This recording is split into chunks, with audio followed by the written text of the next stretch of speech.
Avery Johnson is the perfect quarterback to beat Baylor. Well, actually, I think it might be Sawyer Robertson that is the best quarterback to beat Kansas State.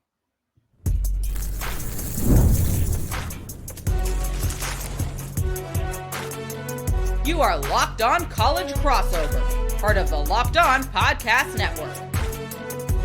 Your team every day.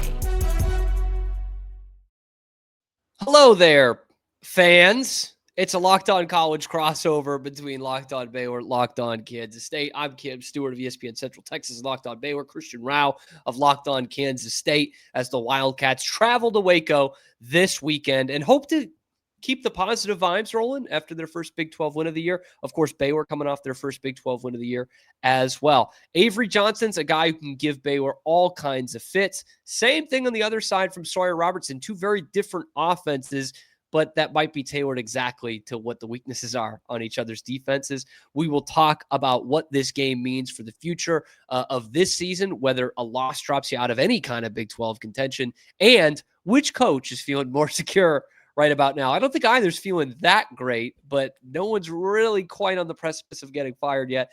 We'll talk about all that and more coming up on this Locked On College crossover. Christian, this game is a little bit different from the way we were previewing it in the summertime, isn't it? Yeah, yes and no, right? At the same moment, because at first I did think this could have been the Big 12 game of the year. Maybe it turns into an instant classic, but that instant classic's going to be at 11 o'clock Central on ESPN+. Yeah. Isn't that the classic time frame, though? The time slot, America's time slot for America's conference. ESPN Plus, 11 a.m. Central Time. Here's the thing that does kind of concern me, Christian, is we've heard this year, and we've seen it play out, right? Jackson Arnold, week one.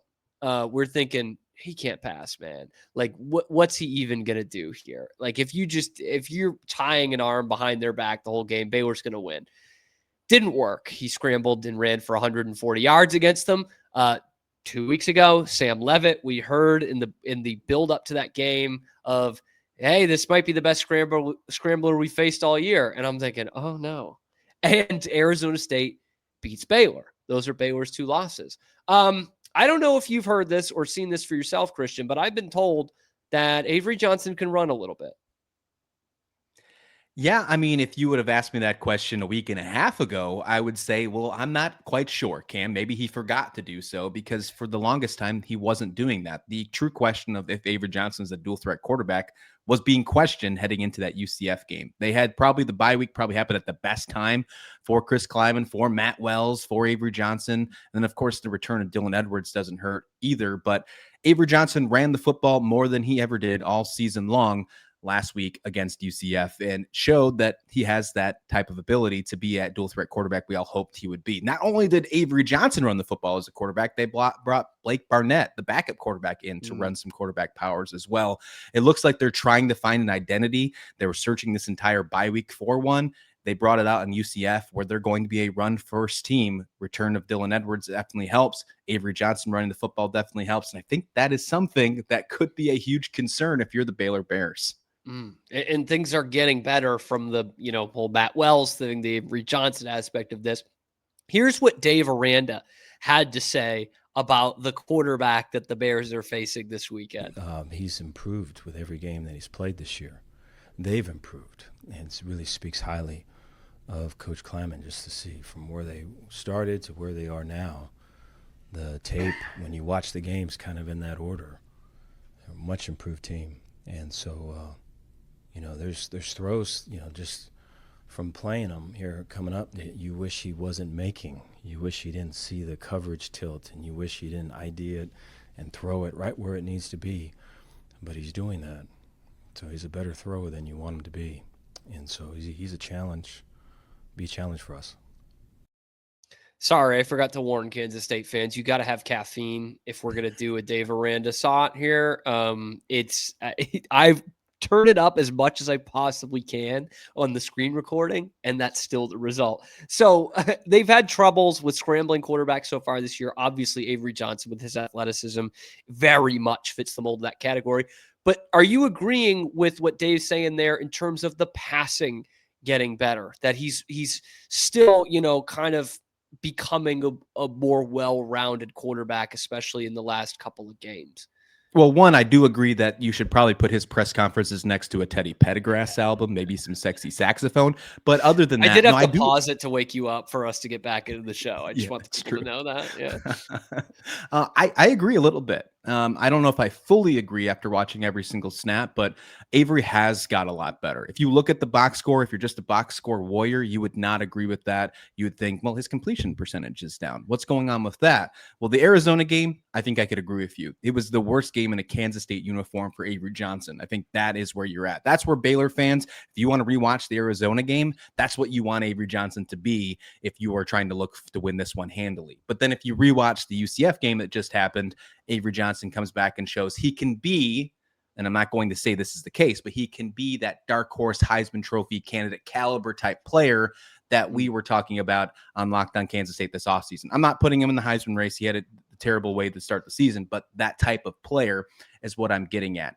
When you look at the completion percentage for Avery Johnson this year, a lot of it is kind of on his wide receivers. There's been a lot of drops this season for him. Heading into the UCF game, there's been 10 drops by his wide receivers. And then now you're talking about potentially losing Jace Brown for this game. Jared Bradley's out potentially as well. A lot of injuries on that wide receiver core. Avery Johnson's going to have to step up with some of these other guys. And then, of course, his impressive tight end unit. So do I agree with what Dave Aranda said? He makes good throws. Yes, but I'll be a little hesitant and step back and say, I need to see a little bit more from Avery Johnson, not just 1 week against a UCF team, which although they were overachieving, is still a team that we expected to be at the bottom of the Big 12 this year. Yeah, tough to take positives from both teams last week. You know, Kansas State played UCF. Baylor playing Oklahoma State. In fact, most of my takeaways from the Oklahoma State game, they won by 18, were negative because Oklahoma State's such a bad team. But you talk about the accuracy numbers, and you know, again, it's better than it was last year for Avery Johnson. But we talked about that in the summer, like it needed to be better than it was last year. And he's everything across the board in the passing stats are pretty much on pace for what he put up for a full season last year, except for picks too. So that probably plays more to your point of, you know, some of it's just the talent he's got around him and, you know, drops and guys not getting open. Like it's not overly impressive in terms of, you know, the exciting plays and the big pop that he's making offensively, but he's not turning the ball over.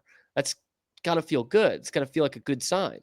It feels good. If you don't look at the North Dakota game, which they let them stick around for way too long and just snuck out with a win, Avery Johnson has done a great job protecting the football. There's plenty of plays in that one where you're like, man, there should have been probably 3 or 4 interceptions in that one. But if you take that game away and you look at all the other Power 4 contenders they've played against, even the Army game, when you look at his performance in that one as well, he has done a great job at protecting the football, at not making terrible throws or throws that could be seen as a turnover-worthy play if you're going to be a PFF guy on that one. I really enjoy what we were seeing from Avery Johnson this season so far. And that one interception really does shine through for me. And if you're going back to what you're comparing to last year, and the completion percentage is always something we stare at, that interception ratio, that 8-to-1 interception ratio definitely deserves credit for Avery Johnson. Now, can he continue to do that while trying to not be that quote unquote perfect quarterback that he has tried to be at the beginning of the season, where he wouldn't run with the football? He would try to always look for that perfect pass and cause himself to maybe find him in 3 and outs and a lot of punting situations. Now that he's going back to being that running quarterback, that mobile, that dual threat type of guy, are we going to see him maybe make some more ill-advised throws? That'll be a big question moving forward. Hopefully. For you. Yeah. One last, I need someone to throw this Baylor defense a bone, honestly. One last thing before we move on, talk some Sawyer Robertson. What were your takeaways from that UCF game? I mentioned, you know, the Baylor won Oklahoma State defense did not look good. And, you know, it was a 4-0 UCF team, but a very misleading 4-0 UCF team. So what were the big takeaways from winning by 2 scores at home in a conference game? Yeah, first, I do want to say, I think Scott Frost eventually is going to get that team on the right path. It's cool that he's overachieving. I have I think they're going to be in the right path. I think they're going to move forward greatly, but it was a much needed win for Kansas State. Dare I say a desperation mode win for Kansas State after the way they started, and the coaching staff, I think, knew it. They brought the energy, and that was huge. And I know Baylor always finds himself in these situations where they're looking for teams that are trying to get resurged and recharged. Last week was a perfect example of the Oklahoma State game. It always falls in Baylor's favor. It's going to be no different for Kansas State heading into Waco this Saturday. This team feels completely brand new. If they play the same way they did against UCF when it comes to the energy, the return of Dylan Edwards, which has completely revamped the offense, Matt Wells can excel with Dylan Edwards. It was easily his best game as an offensive coordinator. We'll see if that can continue. The biggest takeaways I took from is the energy proved that this is a team that could be seen as a Big 12 contender. And that shaky 2-3 start, or 1-3 start, I should say, before they got this win against UCF, is in the rear view. And the biggest thing is they're 1-1 in Big 12 conference, something that is wide open to still get you to Arlington. Yeah, peaking at the right time, or at least turning things around at the right time. We've talked about why Avery Johnson can be a pest for this Baylor defense. Let's flip the script. Let's tell you why Sawyer Robertson will probably be a pest for this Kansas State defense. Let's do it next on this Locked On crossover. Today's episode of the Locked On crossover from the Locked On Podcast Network is brought to you by FanDuel, a proud and official sponsor. You guys know NFL season's here. FanDuel has an offer you don't want to miss. Right now, new customers can bet just $5 and get $300 in bonus bets if you win. That's right. Pick a bet, put down $5, and if it hits, you'll unlock $300 in bonus bets to use across the app. For me, it makes watching football even more exciting when you got a little something riding on the action. Whether you're a casual fan or you love diving into the stats like Christian Rao does, FanDuel makes the game day experience so much better. So what are you waiting for? Visit FanDuel.com to download the FanDuel app today and get started. Today's episode is also brought to you by Square. Your favorite neighborhood spot runs on Square. You guys know the certain businesses that make the neighborhood, okay? The places that become an extension of home, your third place, if you will. The sports bar that's dedicated to your favorite team's fan base. It's certainly the place for me. The spot with the best fries or wings, or maybe it's just that coffee shop that's been in your neighborhood for years. When neighborhood businesses thrive, the whole hood thrives, okay? For me, it's JP Ryan's. It's right up the street from me. It's a great sports bar. I watch the Red Sox there. It's a lively crowd. So much fun to get in there on a weeknight and just spend it with your people. Square is a proud partner of more than 4 million neighborhood businesses around the world. That was mine. I want to hear about yours. You can go to square.com/go/lockedoncollege to learn more. But before you do, go support your favorite neighborhood spot. You'll be happy you did. Square. See you in the neighborhood. Back to it on this Locked On College crossover. Christian Brown, Locked On Kansas State. Cam Stewart, Locked On Baylor. You know, we had talked about it in the offseason, Christian, about how Avery Johnson could very well be one of those Heisman hopefuls this season. In fact, you guaranteed on the show, you said there will be a Big 12 quarterback as a finalist in New York City. I did. I hate to break this to you. He's probably on the other sideline this Saturday. Has Sawyer Robertson starred in Kansas State fans' nightmares this week? I think so. I think they absolutely need to. If they're not, they need to be. Now, I'm with you 100%. We did the rankings for this offseason about Big 12 quarterbacks, putting Avery Johnson into consideration as a dark horse candidate. That's true. We all had Brendan Sorsby number one.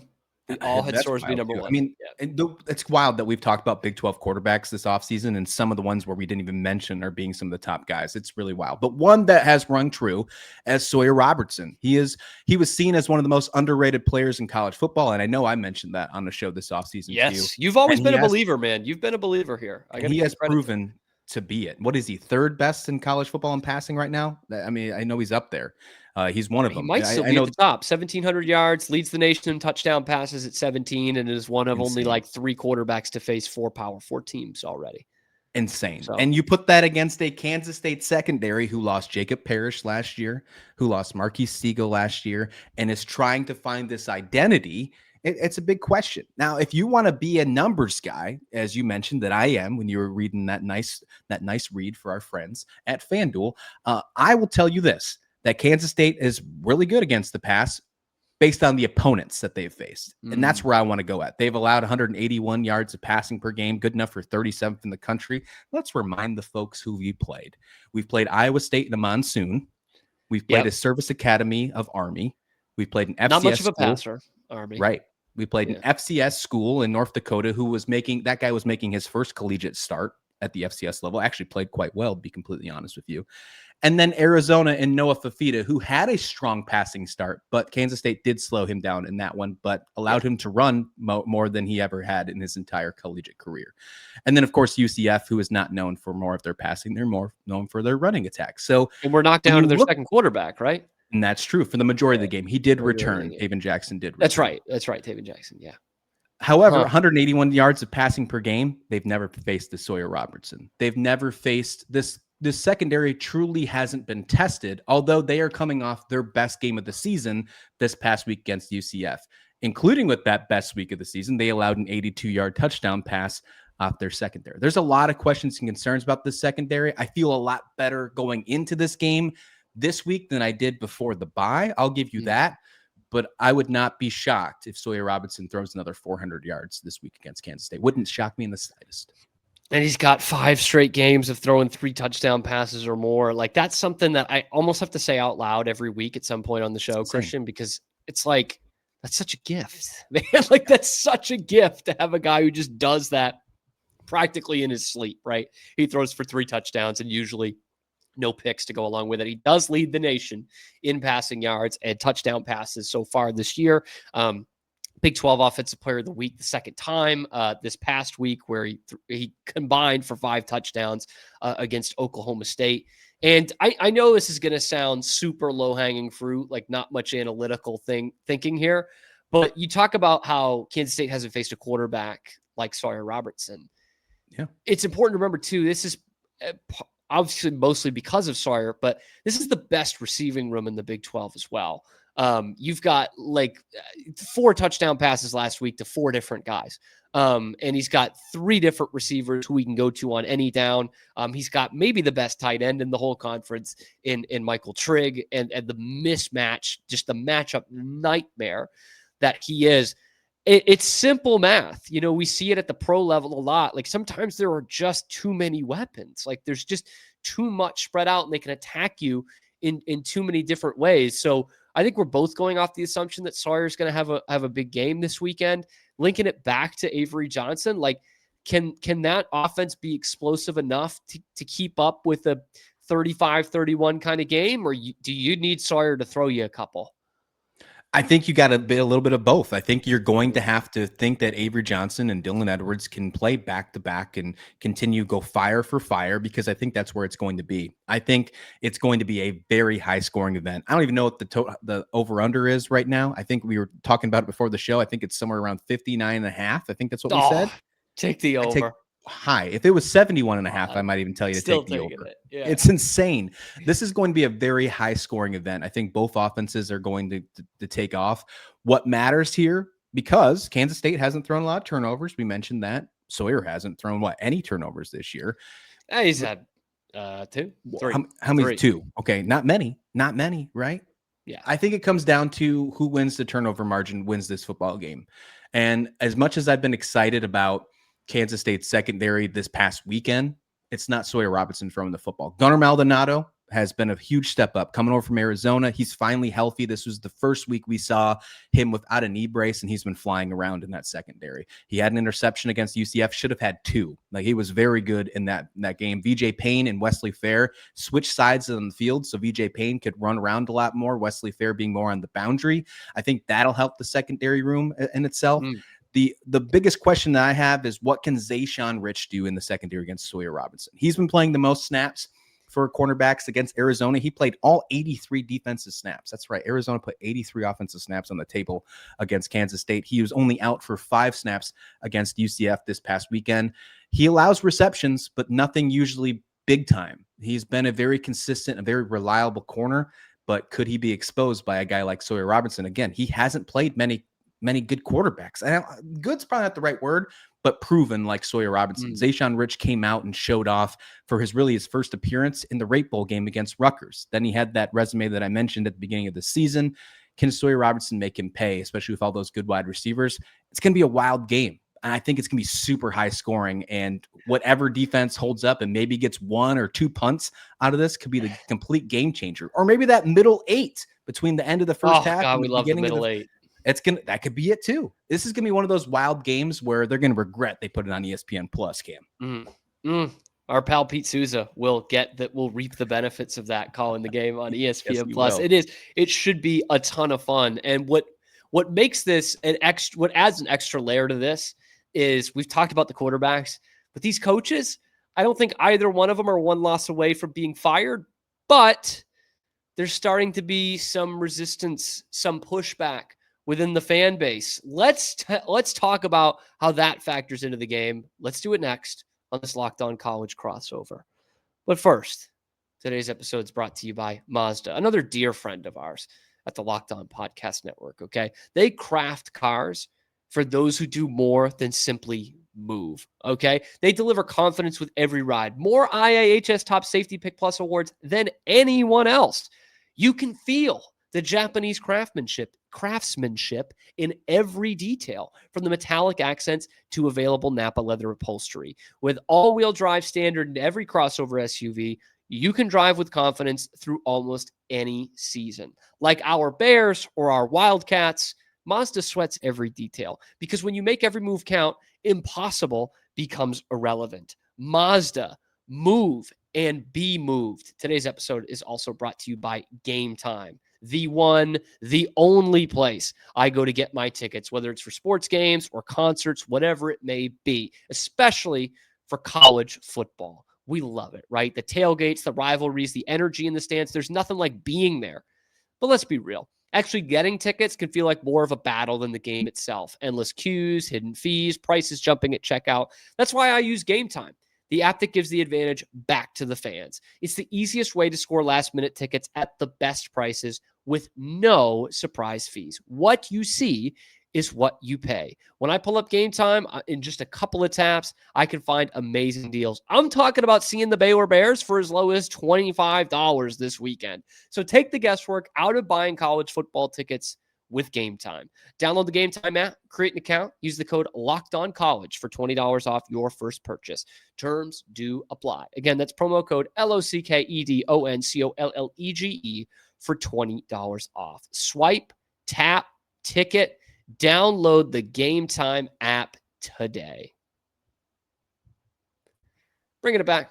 We've talked quarterbacks. The next place we can go for this matchup, of course, is head coach.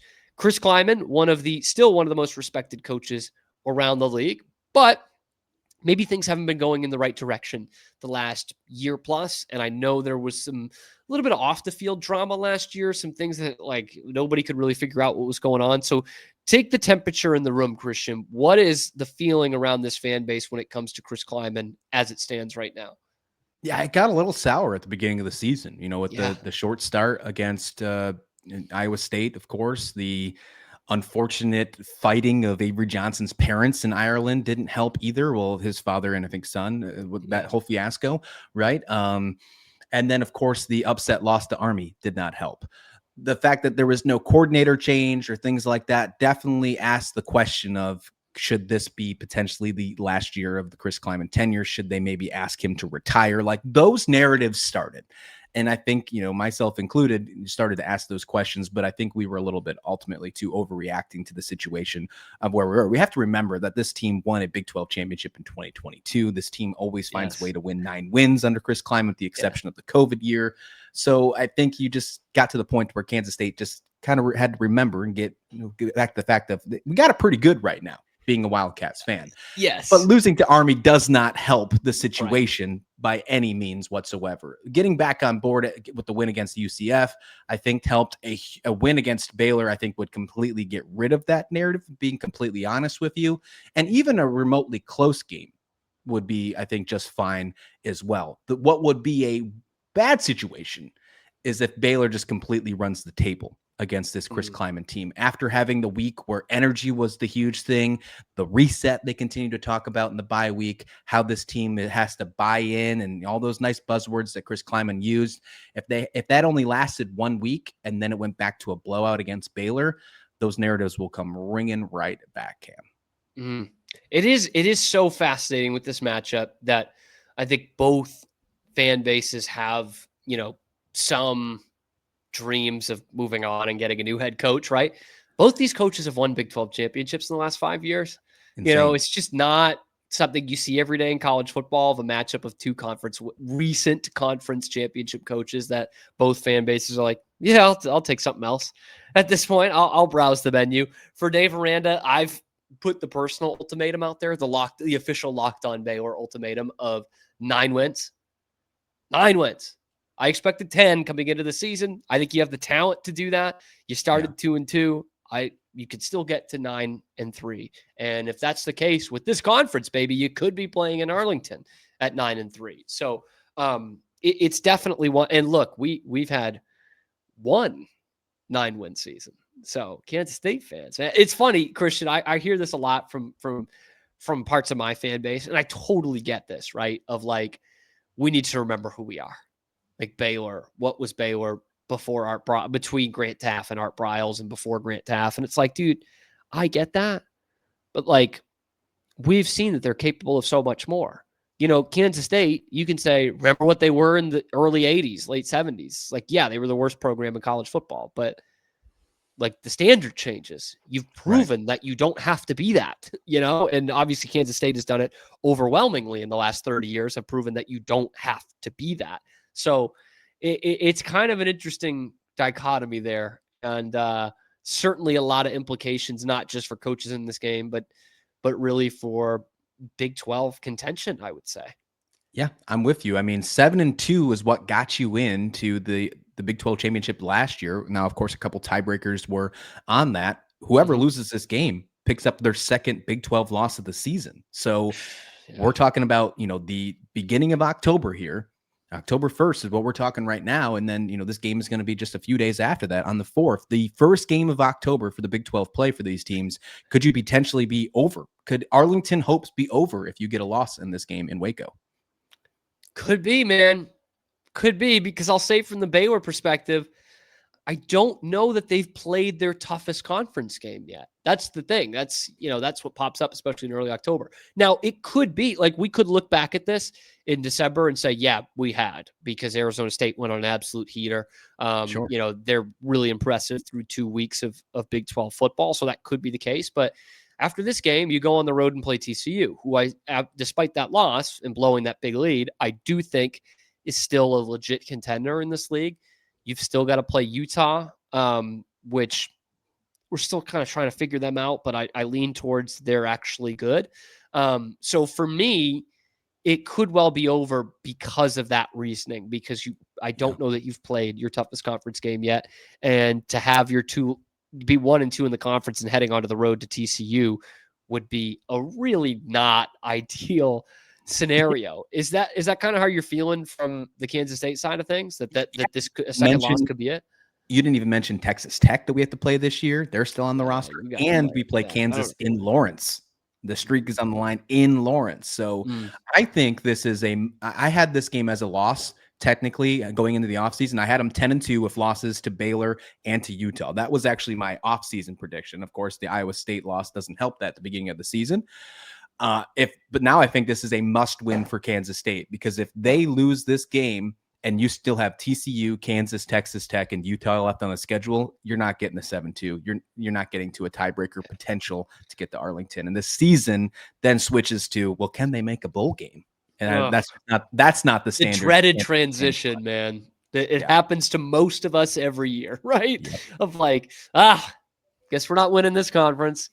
Yeah. Let's hope we can make a bowl game, though. Fingers crossed. So it's a very, very, very important game, kind of sneakily, because I don't think Baylor fans would have thought of it a couple weeks ago. I don't think Kansas State fans would have thought of it that way a couple weeks ago. We definitely thought about it before the season, but this becomes suddenly a pretty important game, and we're going to separate the men from the boys, the awkwardly feminine from the possibly Canadian in this one, which is going to be a big time stuff on the table.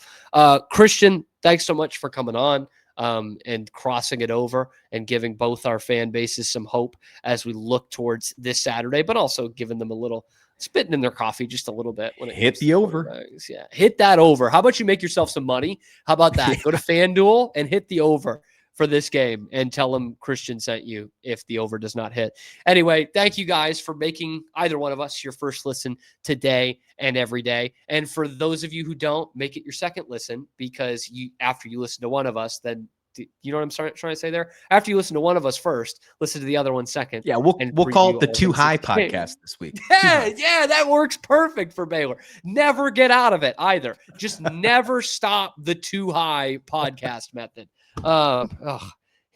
If I see more Too High, I'm going to be too high to even comprehend what's going on in this game. Anyway, thank you guys for making it your first listen today and every day. We will see you on the next one. This has been a crossover edition, Locked On Kansas State and Locked On Baylor.